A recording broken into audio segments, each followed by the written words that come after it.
délégations du Nigeria, du Ghana, du Togo et des Antilles ont rendu un dernier hommage à Merdja, née en Guadeloupe puis naturalisée béninoise. Durant de nombreuses années, cette militante écologiste a lutté pour que le Bénin facilite l'accès à la nationalité aux résidents afrodescendants. C'est une lutte de 27 ans qui est en train de vouloir se réaliser, même si elle ne va pas le voir de son vivant. La pionnière du mouvement du retour en Afrique est décédée 10 jours avant la décision du gouvernement béninois de reconnaître les afrodescendants comme africains. Pour son conjoint et compagnon de lutte Merdja, le retour est désormais soutenu.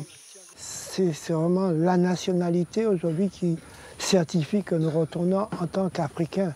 La Martiniquaise Aksamia Martial est devenue béninoise en début d'année après 5 ans de résidence. Nous avons été rétablis dans nos droits. Nous estimons que le Bénin a fait une avancée historique.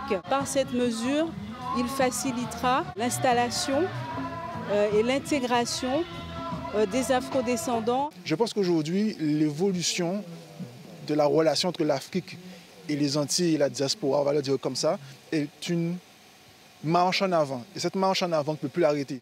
Pour ce Guadeloupéen qui a démarré une nouvelle vie ici depuis 1 an, en commercialisant des glaces artisanales, devenir pleinement béninois l'encouragerait à investir plus d'argent dans ses projets. Ça nous permettra d'avoir plus confiance, et on aura plus l'envie de se lancer de façon plus sécurisante. Des millions de captifs africains ont été déportés vers l'Amérique du Nord et du Sud via cette route de l'esclave. Quand la loi sera votée, l'afrodescendant pourra obtenir une attestation de nationalité béninoise. Au bout de 3 ans, elle sera définitive s'il vient au moins une fois au Bénin.